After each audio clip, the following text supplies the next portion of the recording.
every day is something that you get to work at, So yeah, I had a nice look, you know. We never stop learning. No, that's what I like about boxing. You never stop learning. You never stop learning. And that's why I like Derek. He's a teacher. I'm a student. I'm a sponge when it comes to go ahead. Tell me more. Yeah, I knew man. apply it to the next day. See, that's why I like athletes, man. Because when you talking to regular folk, they just don't get. It's like as an athlete, he's like, "Yo, we finna go for 6 weeks, and we finna da da da da." We be like, "Okay, cool." Talk to regular people, so that means I can't have no alcohol. I can't do nothing. I think like, God, man, like just trust the process. Just the process, please. Yeah. Just Heal with Dr. J is going to be a space where we foster healing conversations, conversations that are life enriching, conversations that are going to provoke thought, that's going to provoke change, and also provide insight. And so that's what I'm excited about. Welcome to another episode with Just Heal with Dr. J. Barnett. And I am thrilled and delighted. I'm humble. I'm all of the words. I'm going to say some of my words for the conversation to have the bomb. You know her as AB, Miss Alycia Gardner. Welcome to the community, Just Healing. And listen, I'm excited about this opportunity because I feel like I've been chosen to have this exclusive with her before the fight. And I'm excited. Welcome to our community. We call this the healing community. The healing community. I love that. Thank you for having me. Yes. It's another day to heal, another day to talk about it. Man, I love it. I love it. And what I love about your energy is so infectious. When I met you with Derek James, I've been working with Derek for a number of years with his foundation, and we do a lot of work with the boys in South Dallas. And I just want to highlight the Derek James Foundation because they do amazing work in South Dallas with a lot of the boys, and we do a lot of work helping with social and emotional development and things like that. And because me and Derek talk often, and he was like, "Yo, I got this fighter I need you to meet." And he was working with Ryan, and I was like, "All right, I'll come out." He's like, "Man, I'm telling you, man, you got to meet him, man." She. I was like, "All right." And so I get to meet you, and I'm just like, wow, you shook my hand, and I kind of, shook my hand off a little bit, like, okay, it's a little firm handshake. This is But they don't call you the bomb for no reason. So how did you get that name, the bomb? The bomb. It came from my last name, Baumgardner, Uh huh. which is German. And I remember, funny story. I was on the airplane and I'm telling my trainer, I'm like, I think I got the name for my ring for when I turned pro. I'm like, the bomb. I'm saying the bomb on the plane. I'm like, he's just looking Oh at my me. I'm gosh. like, I got you. But yeah, it comes from my last name, and I think it's just perfect because it really ties into who I am as a fighter, as a warrior, and just like the true definition of what Baumgardner means in Hmm. German. So the bomb it was. Wow, I love it. And listen, if you guys have not watched her train and watch her fight, she throws nothing but bombs. So you're in training. You're a couple of weeks away from one of the biggest women events in sports history. And we're going to get into a lot of different topics today. But how are you feeling physically? We'll go to the mental stuff later. But how are you feeling physically? Yeah, so physically I am feeling so strong and just in shape. Like my body is just in this space where it's just performance. And every day in the gym, it gets better and better. And I'm like, 3 weeks, we're ready to be in there. Yeah. And how long was your camp? This was a 7 week camp that I did this go around. Again, you mentioned training with Derek James. So me and him had to get accommodated with each other just to see how training is and how we work in the corner and in training. And it's been great. So every day has been necessary to be here today, to be in shape and to be ready. Yeah, and kind of walk me through. Like, I know Ramaya kind of told me what your training schedule is like, and how it's 6 days a week. What is your normal day like? What time are you waking up? I know there's periods of rest in there. So what does your normal day look like in training? Yeah, a normal day looks like waking up at sometimes 7:30, 8 o'clock, depending on the workout we're doing. Wake up, I have breakfast. We train at 10 o'clock. I do my strength and conditioning from like 10 o'clock to like 11:30. Go home, take a shower, take a nap, eat something, rest, and then back in the gym at 2 o'clock. So we're either gonna spar that day or we're gonna do some floor work. If we're sparring, we're doing 10 rounds. I've been doing 10 rounds the last 2 weeks of Wow. sparring. So we do that, and then till like 4 o'clock. Go home, take a shower, eat, rest a little bit. We may do some recovery on later that day. That could be, you know, cryotherapy, Hmm. massage, red light therapy, Hmm. the sauna, and just giving that the rest of the day a recovery day just to do right back again the Yeah. next day. Yeah. To be right back again. And, for those who don't know much about the sport of boxing, how much is it mentally resetting your mind to do the same thing? I play ball, and I know sometimes, man, mentally it can become very monotonous and very mundane. But what is that process like for you mentally as you are going through your process every day, especially for 7 weeks of intense training? Yeah, mentally you have to restart every day. Sometimes you can't take what you did bad the one day and bring it into the next day. So I'm like having to take each day for what it is in those moments where I'm learning and growing through maybe some of the mistakes I made in sparring, but I'm never going to take that into the next day because now it's a new day. Hmm. Okay, now we're back in the gym. We're working on what we worked on, and now we're progressing to something different on that Hmm. level. So it's just like resetting the mind and still telling myself, okay, we're here, we're present, and it's we practice in the gym so we can have the fun come fight night. So we Yeah. make the mistakes in the gym now so we can, not make them in the ring when we come to fight night. So it's a reset button sometimes. And oftentimes that's necessary because boxing is 90% mental. For me at least. Yeah. Hmm. And knowing that it's 90% mental, what practices do you practice? Like, is there quiet times? Do you meditate? Do you take walks? Are you listening to calming music? What is a practice like for you to reset mentally? Yeah, there's a few. So one, I journal. I love to write. I've been journaling since the age of 7. So journaling has allowed me to just write all my thoughts out on paper. My mind is so clustered sometimes because Hmm. I'm thinking about everything, scenarios. That could be boxing, that could be personal life. So I'm like writing these things down.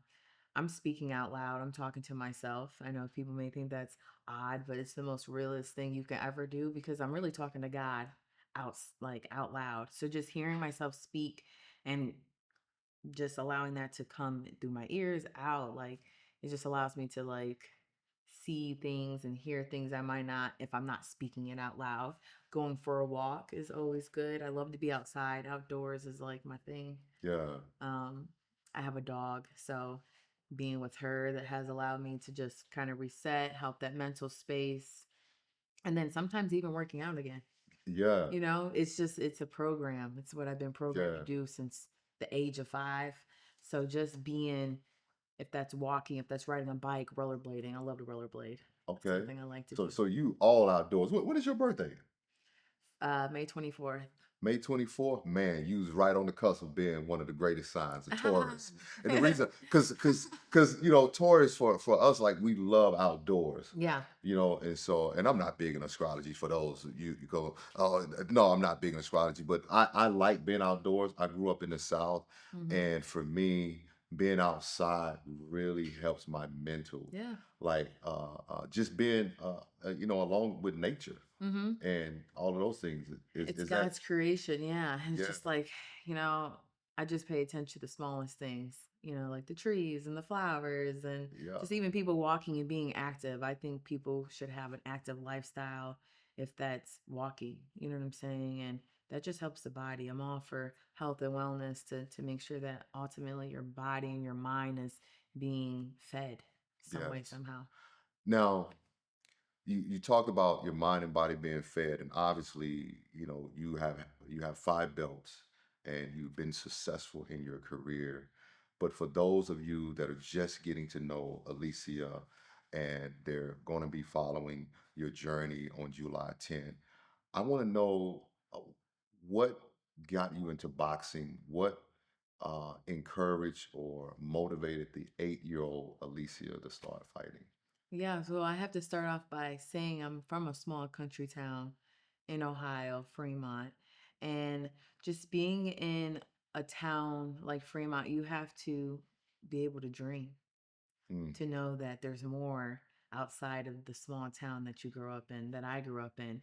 And, I was so thankful to have a community gym that was free, which happened to be boxing, that my trainer um, opened its doors to the community, and that's where I started boxing. And my dad one day came home. He was like, "Hey, wrestling's over with," because I had wrestled first, and he was like, "Do you want to box?" I'm like, "Yeah, sure." It was just like the competitiveness that I had in wrestling boys, and like having to be like this only girl to be in this space where it was only boys. mm, And so that built the confidence to say, yeah, I'll box. Not really knowing what I'm getting myself into, yeah. but I'll do it because I know what work ethic looks like and what it is to be out there. And so when I started boxing at 8, and I would just remember walking to the gym again, same space, all boys, nothing different though. The same mentality to be like, okay, I'm here. You tell me what to do, I'm gonna do it. We had the same workout, 70 push-ups, 70 squats, 70 burpees. Like every day, this is the everyday workout. And I was just happy to be in a sport where it challenged me, not knowing where it would take me, because as an adult now, I needed that push. I needed Yes. that challenge to say, doesn't matter your gender, if you have the mentality, if you have the confidence, if you have the discipline, the dedication, the sacrifice at a young age, something's going to come from that. And not really knowing that that was instilling in me, but also like what my dad was like showing me in that space. Cause my Yeah. dad made me box. Like, you're going to do this because they seen something that I didn't. Mm, They knew there was a calling already that mm. they saw that I didn't. So it was just a moment of time to take advantage of, and I was just good at doing sports, but not knowing that it was going to be wrapped up in a different way. Now it's like I said, it's the mentality that matters. Yeah, man, I'm loving this because I want to go back to something you said growing up in Fremont, and you said you have to dream beyond this small place. And my mind goes into the places that people are unable to dream because they're living in a nightmare. Mm-hmm. And they're unable to dream because someone has robbed them of their ability to dream. Mm-hmm. Because when you've had negative experience or you've had trauma, it can have an impact on you psychologically and emotionally to where you no longer think about dreaming, you're just thinking about surviving. Mm-hmm. And my mind is going to the place that 8-year-old Alicia some way figure out to dream beyond not just this town, but even the limits Mm-hmm. of the town, because I feel like you have the city limits and then you have the limits that Yeah. has been placed on the town. Because if you've had people that grew up there and no one became Mm-hmm. and no one did anything else beyond high school, those are what I would call assumed constraints or constructs or limitations that have been placed that no one talks about. Right.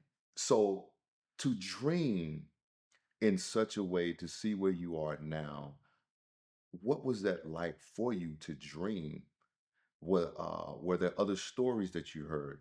Were there examples? How did you dream in such a place that was small? Because sometimes small places have a difficult time. I mean, small places can have a big impact Yeah. on our belief system. Yeah, I think it was part of the just a small town of saying, "Hey, I can make it out of this small town. I can actually dream." And I remember, I don't know what age I was. It's probably like 7. I told myself, "I don't want to live an average life." Like, I'm speaking out loud. I remember this. I'm like, Wow. "Lord, I don't want to live an average life. I want to be somebody one day." And just knowing like the story of what my parents told me, them going to church and getting prophesied and saying, your daughter, one of your child's going to be famous. I don't like the word famous, but they already knew something that I didn't. You know, So son. Yeah. it was just like something that my parents instilled.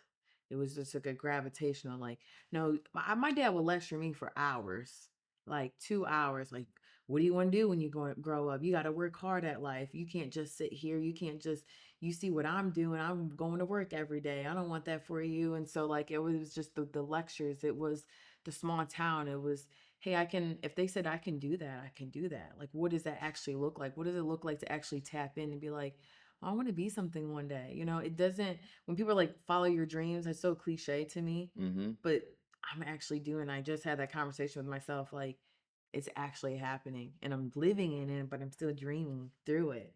So it's Woo. just like, it's one of those things. You don't realize it till after we can Yes. talk about it. But I just knew that there was so much more impact that I was able to do at a young age mentally, that I'm like telling myself this, and I want to say that's the Lord just speaking to me at that age, um to say there's something bigger. I have a bigger assignment, and this is not it, but it's the start of it. It's the beginning. Yeah, it's the Yes. beginning. Yeah. Man, listen, when I tell you, you're blessing me in this interview because at 7, I was at church with my mother, and it was a revival service. And I can see myself right now walking up to the prayer line, and the lady says, "Oh, you want prayer, little man?" And I'm like, "Yeah, you know." And the lady lays hands on me and she falls out. She lays hands on me and she falls out. And so I'm like standing there as a kid, like, what's going on? So they picked her up and she goes, "Whose kid is this?" Mm. And my mom said, "That's my son." And she said, "This young man has a calling on his life." She said, "This is a powerful young boy." So she called my mom up there and she said, "You're going to have to walk with him because he has an anointing on his life." Again, I don't know what that means. Mm-hmm. As I'm sure you didn't, like, we don't know what that means. But as you were talking, I went back to 7-year-old Jay because it's so important. And for those that are watching, it's so important that when something is on a child, it's so important for a parent to push that and cultivate it. Mm-hmm. How important was it to you that your parents poured into the word that you received from that prophetic Man, encounter? listen, amen to that. Similar story. I go to church, it's a revival, and I remember the pastor preaching, and I've always seen people go back in the Holy Spirit all the time, but this time he had everyone come up and he's just going down the line touching people, and I'm like, "Oh, he's not going to touch. I'm not going to go back." I'm challenging it, right? I'm like 7 too. Yeah, yeah. And instantly went back. And I remember, I'll never forget that experience. So it's the same experience I had. So just experiencing that at a young age, knowing that, okay, this is a different type of power. This is an anointing that nothing other than God can give you. Yeah, yeah. You can't get away from You it. can't, man, you can't run from it. You can't run from it. And so again, like you said, um my parents recognizing that and pouring into that was so needed and necessary, because I am here today because of that. Just growing up in church, and just really, it's not even so much the religious aspect, it's just the teaching, the understanding of who you are. And because I was allowed to see that at a young age on what God was showing me and what my parents were telling me, I was able to hold on to that as an adult and be like, "Oh, Ooh. I'm not by myself. Oh man, that's It's so good. it's not Bec- just me." what moments that challenge that time when you were holding on that happened? Because oftentimes when you're chosen, no one talks about the process of becoming. Mm, yeah, multiple times. I would say there was a time where I was just down bad, and everything just seemed to crumble down in a way where I'm like, I want to give up. I want to give up. Like, it just seems easier to give up. I remember having money in my bank account. I'm like, that doesn't matter. I'm not happy. I'm on the floor crying. crying out to the Lord to help me, to pull me from this dark space. And only He could pull me from that dark space. So going back to saying, hey, thank you for my parents for instilling that in me because I know I'm never alone. And Yes. if you call on Him, He will be there. But you have to understand that you're never alone. And oftentimes the enemy will distort your mind to be like, oh, Man. you are alone. You ain't got this. They not calling you. They not checking on you. You ain't got no money. You down to your last dollar. What are you gonna do? My faith is all I got Mm. at the end of the day. It's all I got. If I have nothing, I have faith and I have the work ethic to make something happen, and God will make something happen Yeah, with you it. sure will. Yeah. When, man, this is like I'm trying not to go into my teaching and preaching and just prophetic mode. I'm trying so hard because I can feel the power of God on this episode. And here's why. There are some battles that you can't fight physically. Hmm. And I don't think we talk enough about the battles that you have to fight here. And those battles no one sees because there isn't a ring. Hmm. There's no Derek James. There's no one in the corner. There's no one telling you, move left, move right, turn. You know what I mean? Watch out for the jab. There's no one preparing you for man or woman, and particularly for the women, because all of July we're interviewing women. What would you say to the woman who is being challenged mentally with battles that are not being physically fought, Hmm. but mentally? Because I can tell that you have a strong faith and walk with God. What would you say to that woman? I would say to that woman, knowing that what I know now, it's just a moment in time Mm, that you have to see it through. mm, You have to see it through because if you don't see it through, you'll never know how strong you really are and ooh, what it is to persevere through the struggle. Embrace the struggle and embrace those challenges that the Lord has given you because there's nothing better than wisdom at 31 for me to speak about because only God can give me that because of what I went through to understand what that looked like to help somebody else. So it's just like you have to see it through and you have to say, oftentimes we can be like, Lord, get me out of this, but just pray for strength to get me through this. mm, Because when you have the strength to get through it, you'll understand it.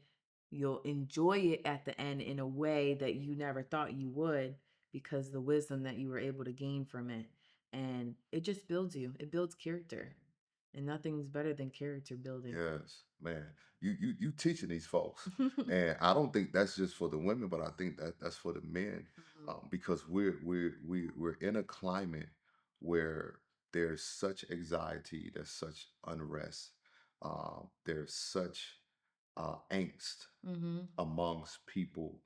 I hear stories from so many people who are going through things, and what I'm seeing is people are unwilling to see it through, Mhm.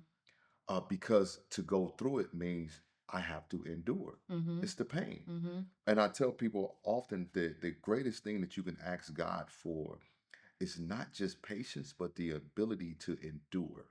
Because we Absolutely. often think patience is about waiting. Mhm. It's not. It's really enduring when you look at the context of the Mhm. meaning. It's enduring. And I love that you said, see it through. Mhm. Because as a boxer, you have to see every round through. You do. For you, when you are in the ring, how much of your life experiences go in the ring with you to help you navigate each round? I would say all of it. I would say all of it. I feel like that's why I feel like God chose boxing for me because it's so mental and it's also me understanding that I'm healing in a way through my trauma and issues through the ring. It's like my outlet, it's like my sanctuary when I'm Wow. able to fight. So, like, I'm taking all these things that I might have buried deep inside years ago or months ago, and now you have to deal with it face on because boxing is here. And if this ain't right, then the fight's gonna be off. So, take that and use that and let that be your drive on why you pushed through and seen it through to get you to this moment, and not allow it to harden your heart. I've been through many hard things in life and people who've done me wrong here and there, but it never changed my heart and never made my heart cold, as easy as it could be. And I still use those times to let that fight for me, but not in an anger way, more in a I got through this. I forgave you.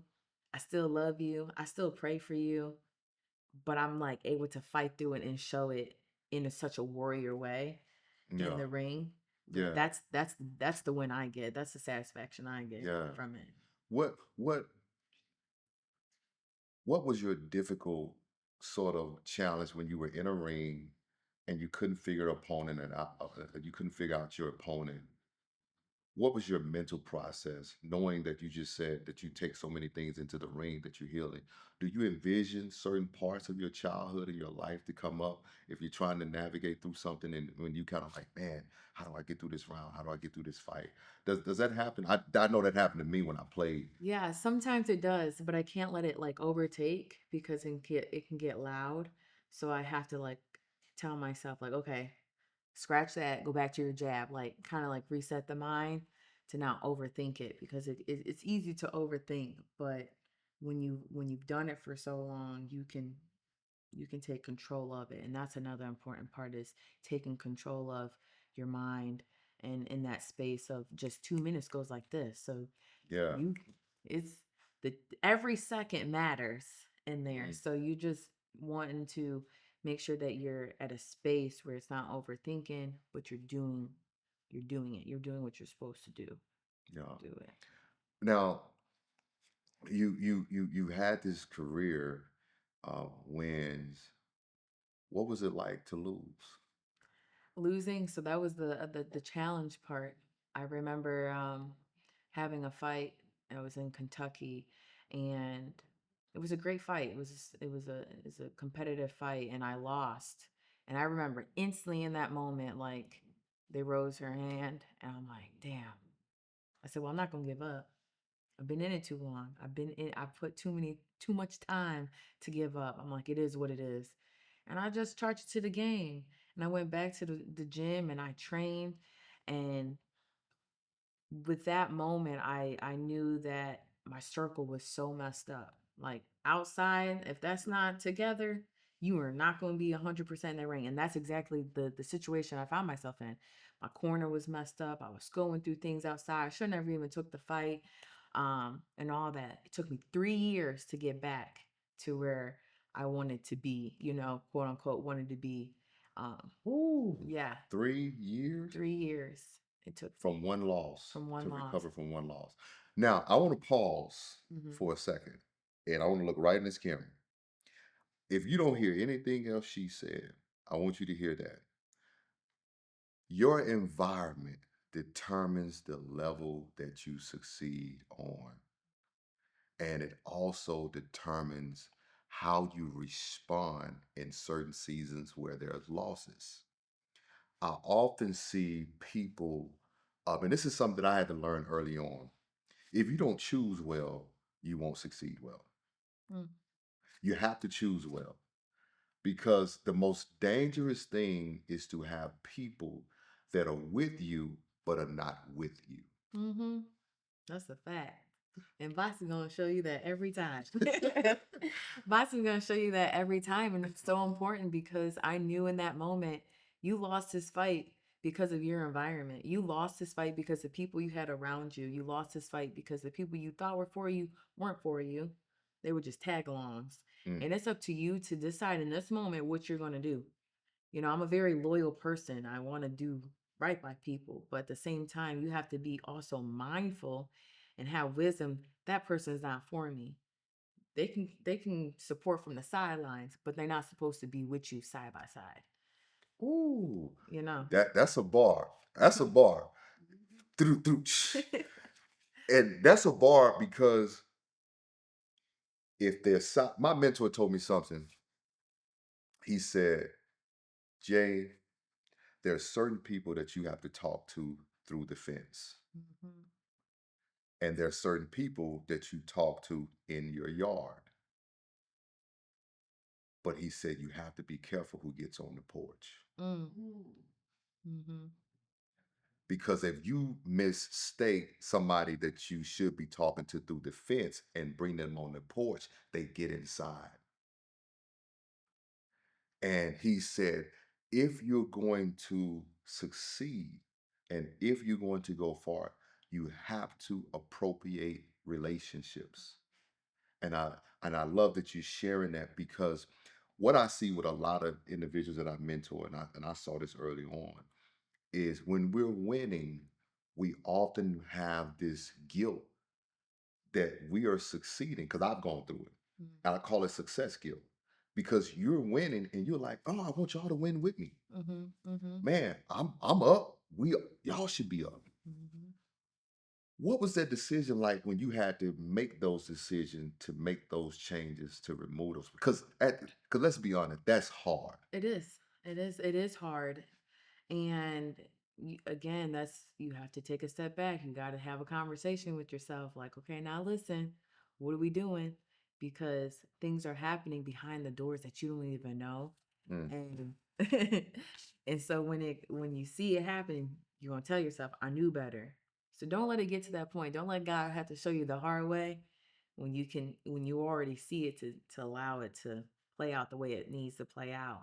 And oftentimes if it's respected, they will know. If not, then that also shows that those people weren't for you. yeah. And I just keep going back to that there was people that was walking side by side that should have been on the side, On the sideline for on the sure. sideline. Yeah, it's important. And when we talk about being on the porch, baby, my porch is small. Ain't a lot of room up there. So if you make it on the porch, y- you're considered family to me. Yes. Yeah, Yes. Yes. The porch is small. the porch is small. And that's why we have to be so discerning Mhm. about who gets on the porch, because now we're giving them access. Giving them too much access, and you have to understand you're dealing with, again, this it comes down to spiritual warfare. You have Okay, now we cooking, because I was waiting on that. I was waiting on that. it's a spiritual warfare, and you have to understand people walk around with demons all day every day, and they're leeching, they're looking to leech onto something, attached to something, and baby, it's either an attachment or is something real, and most of the time it's an attachment because they just want to be attached. Again, they want to be linked up some way somehow, and again, you have to be discerning. You have to know that, okay, what is this person's purpose? Mm, What's the assignment for you, for me? How are you speaking life into me? How are you pouring into my cup? Because I can pour into your cup any time of the day. But how are you pouring into mine? And when your cup gets to being empty, you looking around like, okay, who's gonna fill my cup? mm, And that's why it's important when you understand who your circle is, that she's pouring into me this way, he's pouring into me that way. Even if it's somebody just listening, if it's just somebody sharing thoughts with, like, thank you, because I already got a lot on my plate. I just need someone to listen sometimes. man, I'm gonna just let this settle. Just let that settle. Y'all know how we do over here, just healing community. We have a format, but when there's things that are just profound, I have to let it settle. You know, one of my biggest mistakes early on was I was so loyal, it became lethal. Mm-hmm. This is facts. I was so loyal, it became lethal. And I watched Judas plan, but because my loyalty was what it was, I, in some way, helped him. Mm-hmm. And when we're not aware and when we're not conscious of our deficiencies, because I think loyalty is a deficiency when it's loyalty to loyal to the wrong person, Absolutely. because it now becomes a detriment to your destiny Mm-hmm. and your purpose. Mm-hmm. And I'm sitting here when God took me out of this situation, And God was like, you was helping Judas. Mm, mm, You was giving him everything to betray you by sharing too much, dang. by giving too much, by allowing access. And I realized this, AB, is that access is dangerous Man, what? to a person who isn't sent by God. 1000%.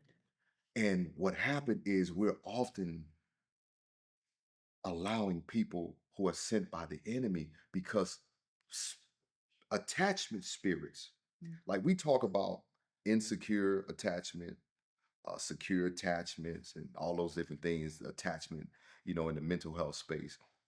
But I don't think we talk enough about the attachments that have spirits to them, mhm, and the spirit to suck the living life out of you, the spirit to kill you, not physically, but to kill you mentally, emotionally, where you can't get out of bed. I'm telling you my story, like it happened to where I'm just like, what's going on? mm, And God was showing me, like, you gave them access.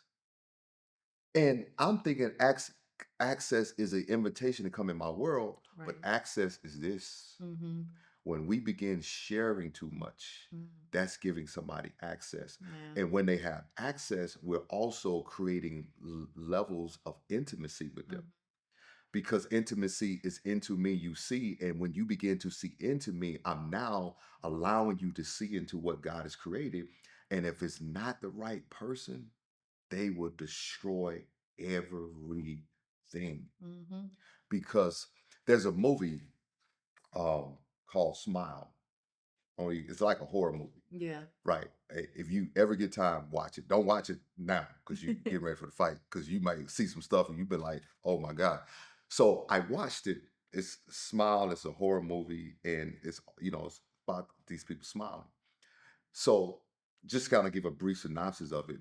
So what happens with it is that you don't get to smile unless you see somebody die. Mm, But all of the people that die by way of suicide. mm, So it may have a person hanging himself. And if you saw it, it now jumps out of the person, jumps onto you, and the cycle keeps going. wow. The cycle keeps going. But here is where I got a message. So one guy lives out of this because he broke the cycle. However, what he realized is that when the person sees the person die, you are there because you have trauma. Mm, So in one part of the film, the girl almost gets away and she's just like, man, how do I break it? And he said, trauma needs a host. mhm, So when you was talking about attachments, mhm, these people need hosts. mhm, And so what they do is they look for vacancies. mhm. You know what's crazy too? Unknowingly. Unknowingly. Yes. They don't even know it. They don't even know. Yeah. They don't even know it. Now, I want to ask you this. How important is your prayer life in what you do? It's so important. It has to be important. It has to be number one, honestly, because the prayer life is going to show you everything you need to know. And if I'm honest, sometimes I do fall off. Sometimes I just pray in my mind, but I know how important it is to pray out loud because baby, them demons get to trembling. But it's so important because that's your way to the Lord of hearing you. And um that's why I believe me journaling is one way that I pray Right. and speak out loud, having conversation with the Lord. But it's so important because without prayer, I ain't got no backbone, Mm, for real. mm. There ain't nothing to fall back on because when you ain't got no backbone, you ain't got no foundation. There's no Yes. stability.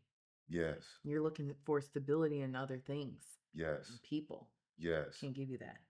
Man. Give you part of it, but they can't give it to you the way the Lord is gonna give it to you. How He talks about building a house on rock or sand. Hmm. I want mine on rock. Yeah, I know that's right. We need the rock of salvation. That's right. Man, that Peter rock. Yes. Man, I listen, this conversation has been so fruitful and been so just enlightening. And what I love about this is the world is getting to see AB, the woman, uh, the daughter of God, and just the vessel. Because as we were talking before you got started, I think people will see that WBC belt, which is a beautiful belt, and she got hands. But what I love about this is that people are really getting to see your spirit, Mhm. and I wish that we could see more of people's spirit rather than their personas Mhm. and rather than what they do and take a peek into who are they, who are they. um how do your parents like to see all of this kind of come into fruition? What is that like for them, and how are they on your journey? Yeah, I would say my parents enjoy it so very much. I think as a parent, when you see your own child grow from a baby to an adult, there's nothing but just thankfulness, that, you want all your kids to make it in whatever passion lane that is. And, you know, my parents, I just know they're happy. I lost my dad a year ago, so Oh, sorry to hear that. and I just know that his spirit is living. And like I said, everything that he's instilled in me and my other sisters and my brother, you know, there's a testament to that. There's a Yeah, testament to the story. Be like, I'm gone, but she's going to do what she's going to do yeah, because I instilled that. So yeah, my parents are happy. I know my mom's like super excited to just to see it all unfold. yeah. And I have to ask you this because this is the therapist in me. How has grieving been for you? Mm, it'll make me cry. It's okay. Listen, CJ. Yeah.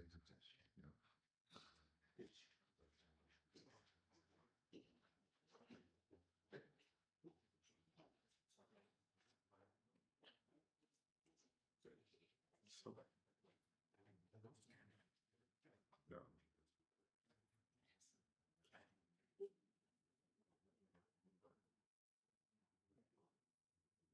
Thank you. I'm fine. Grieving's been one of those things. It's up and down. I would say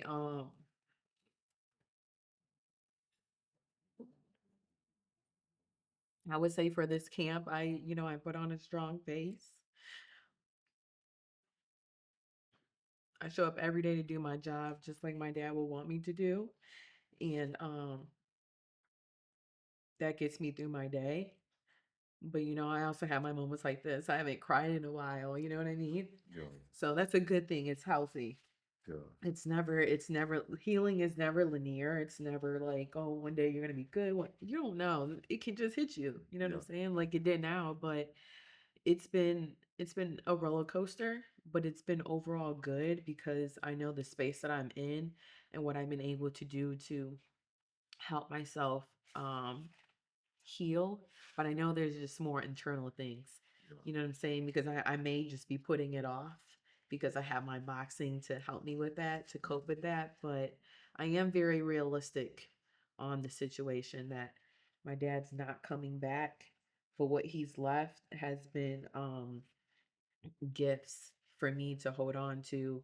If that was words of encouragement, if that was, go to the gym and give your all, I can hold on to that and be okay and know that I can get through my day.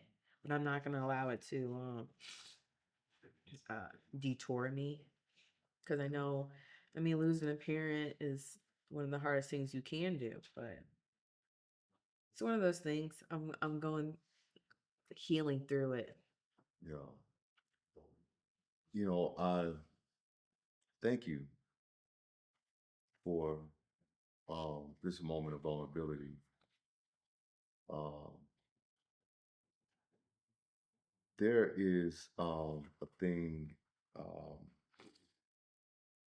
that oftentimes we overlook about the grieving process because it it's such a process that there is no formula. yeah, they will give you the 5 steps to grieving, the 5 steps of grieving. But there is no level of understanding because I often say grief is a price we pay for love. Mm. And as I'm listening to you and as I'm thinking about what your father left in you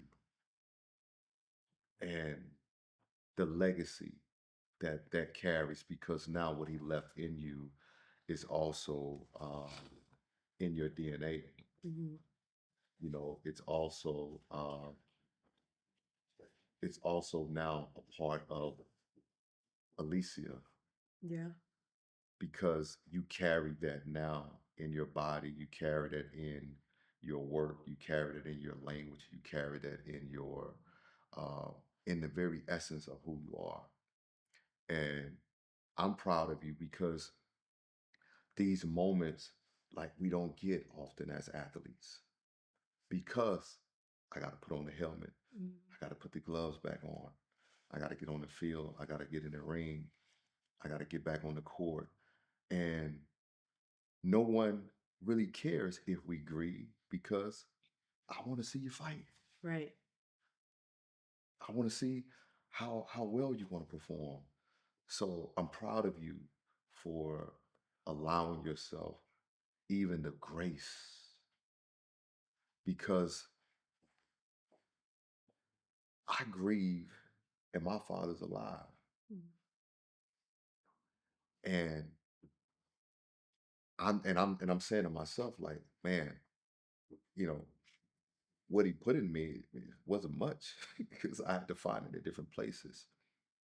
And I'm often finding myself in corners where he's alive. And I'm like, man, why can't you just pick up the phone and just check on me and just be like, yo, you know what I mean? And so what I love is that you got to experience your dad put something in you. He did. He did. And I'm so thankful for that. And it's important to know that my dad wasn't my biological dad. This is a man who stepped up to the plate to be my father and to be my dad at a baby.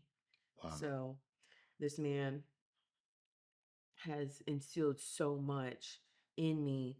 And that's why God is just who God is. He's orchestrated, he's so intentional, you know, that even though he wasn't my biological father, he was my dad who showed up every day, who showed up. Just and now I have that to hold on to, and I know what a man's man looks like. I know what it is Man, to be a man who steps up to the plate. These might not be my biological kids, but these are my kids. And he did that for the four of us. wow. So he I'm thankful. You know, he's the one who started me in boxing. He's the one who lectured me in those times that I didn't think I needed, but I did. And you know, when it comes to boxing, I fight for him because that's what he wanted. And I know that I am able, part of me was able to just show him that. And he got to see me become a world champion and just be there in his last days. So Yeah. it was good. That's so beautiful. That's so beautiful that he got to see that. And it's so beautiful. You know, we live in this climate where I hear men say, "Oh, don't marry a woman with kids, don't step that and all of this." Listen, man, y'all have to just stop because that there are men and there are God ordained men like your father that may not be biological, but they fathered you because they saw something not just in your mother, but also saw something in you, the Hmm. children. And I just think that is so beautiful because look what he left behind. Hmm. And I often tell men legacy is not about who you leave behind, it's about what Yeah. you leave behind and who you put it into. Hmm. You know, because you can leave money to your own children and they squander it. Right. But what principles, what life lessons and values and different, tenets that a son or daughter can say, you're not here, but you're here because of Mhm. what you gave me. And I love that for you. I love that for you. So, in closing, AB, I always ask every guest this question. And and it's a question about healing. And I know what healing means to me. I shared this in my episode. Healing for me is just discovering freedom, emotional freedom. Mhm. That's what I look for every day, to be free, not from my emotion, but to have the freedom through them. Yeah. So, what is healing for you when you think about healing? Healing for me is the recipe of life. I would say, we're never going to go through life without struggle and or trials, but when you can heal through those things, you see the joy on the other side, and you don't know how much that can help somebody else. I remember, I'm sure everybody remembers their first heartbreak. Yeah. Man, that took so much out of. I said, "Dang, Lord, like I'm talking." How old were you? I was 20. Yeah. It was my high school sweetheart. I'm like, oh yeah, this is it. This is the one. Man, my heart was broken. But like through all of that, I got to learn something what that healing looked like. And as a 31-year-old now, I'm like, okay, I needed that. But I know that I could use that now to help somebody else. Like, hey, it's not the end of the world. I promise you there's a lot more people out there. I promise you you don't have to settle. I promise there's better men.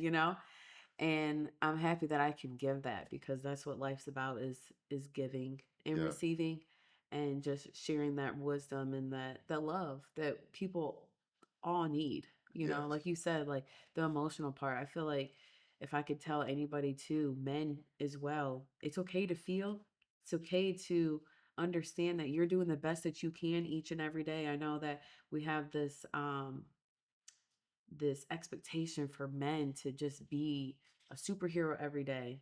Listen, we all are superheroes in our own way, but baby, you can take that cape off when you go home. You can kick your feet up. You can know that you did your job as a man, as a provider, as a father, and give yourself credit. And I know that the world says otherwise, but baby, if you understand just who you are and what God has called you to be, you'll stop trying to compete with the next man. You'll compete for God's love and his approval on who you are each and every day. And maybe we can have some better people and you can share that with the rest of them. That's one of the clips, CJ. And somebody told me this is my podcast. They was like, "Stop talking to your crew. I'm gonna talk to my folks because this is our thing over here." You just spoke a word because let me tell you something. Some of you brothers, the cape is choking you to death. AB, Alycia, the bomb just said, "Take off the cape, baby. Take it off. Take it off." And if you don't, she's gonna make you take it off by putting these hands on you. Listen, I am so encouraged because um, in this work that I do, it's lonely Mm-hmm. because I look around. I'm not a football player anymore. I don't wear a helmet. There's nothing shielding me, nothing but the grace of God and His angels. And when you just said every day you're doing the best that you can, because AB, every day I'll open my app. There's not a day I haven't received, Dr. J, can you help us? On my way here, I opened up my DM and a lady DM'd me and she said, I was molested. And she said, by my stepfather, can you please hold something where I can get healed? And when you just said what you said about taking off the cape, I have to remind myself daily that I'm just a vessel. Mm-hmm. I'm not the Messiah. I'm not Moses. I'm not Joshua. I'm not Caleb. Though I have some of their attributes, I believe that I am a conduit.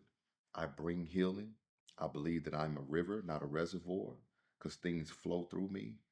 But man, I can't take that on. And Mm-hmm. sometimes it's a weight because I want to respond.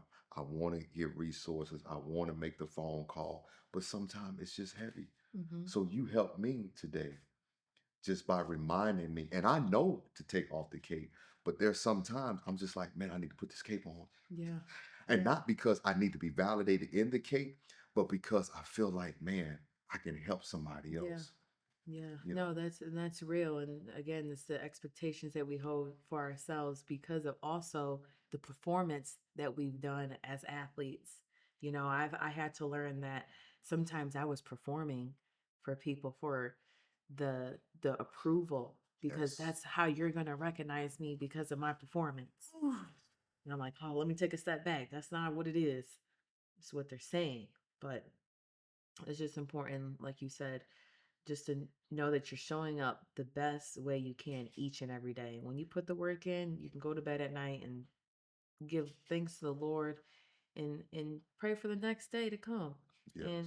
and release that. Sometimes we just have to release it when you get a lot of DMs and stuff. Is release to the Lord, pray over and release it Yeah. because it is Well, heavy. I got to do a lot of praying because my DM, because people like, I know them women be on DM. I'm like, man, these folk been asking for sessions.